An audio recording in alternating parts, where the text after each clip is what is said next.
Topic: Rethinking Anti-Corruption Strategies, Beyond Criminalization to Behavioral Transformation. Written by Professor Mannixs E. Paul, Ph.D., LL.D., Hans. MEFoundation.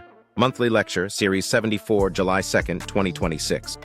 The proposal to classify corruption as treason may, at first glance, appear to be a bold and decisive response to a deeply entrenched problem. However, in societies where corruption has become widespread and normalized, such a measure risks being more symbolic than effective. Laws, no matter how severe, derive their strength not merely from their wording, but from the moral environment in which they are applied. In a setting where ethical compromise is pervasive, imposing extreme punitive measures such as treason may lack both legitimacy and practical sustainability. A wise saying cautions that those who live in glass houses should not throw stones. This metaphor aptly captures the dilemma of morally compromised societies that attempt to impose harsh sanctions against corruption. When a significant proportion of the population, across both public and private sectors, participates directly or indirectly in unethical practices, the issue transcends legality and becomes a profound moral crisis. Corruption in such contexts is not an isolated act of deviance, but a systemic social epidemic, self-reinforcing, normalized, and deeply embedded in everyday life. Experience further shows that most countries have established anti-corruption agencies and multiple institutional frameworks to combat corruption. Yet despite these structures, scandals continue to emerge within the very institutions created to fight corruption.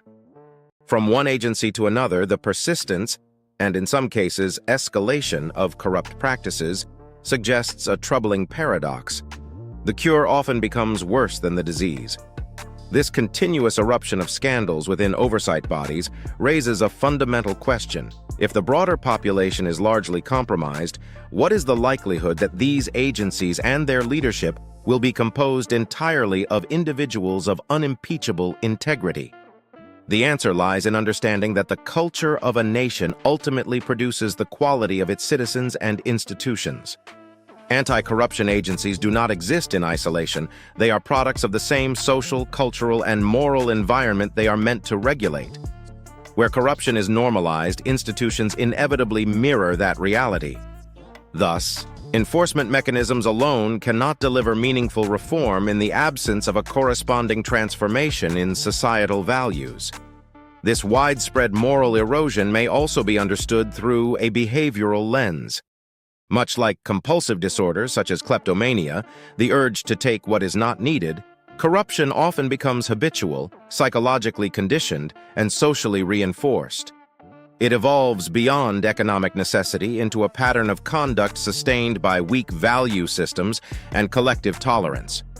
Addressing corruption solely through punitive measures, therefore, is analogous to treating symptoms while ignoring the underlying pathology. Consequently, a more effective and sustainable approach must go beyond criminalization to incorporate psychological and behavioral transformation. Corruption should be addressed as a social and behavioral crisis requiring deliberate intervention in value reorientation, ethical re-education, and character development.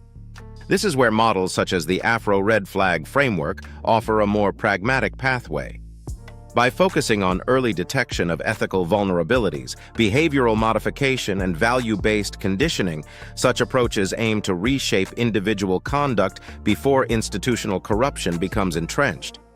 The Afro-Red Flag model emphasizes prevention over reaction, internal discipline over external enforcement, and moral consciousness over legal fear. It recognizes that meaningful and lasting change can only occur when citizens themselves transform. Institutions become stronger when the individuals who constitute them are guided by integrity, accountability, and a renewed ethical orientation. In conclusion, while classifying corruption as treason may signal strong political intent, it is insufficient in morally compromised societies.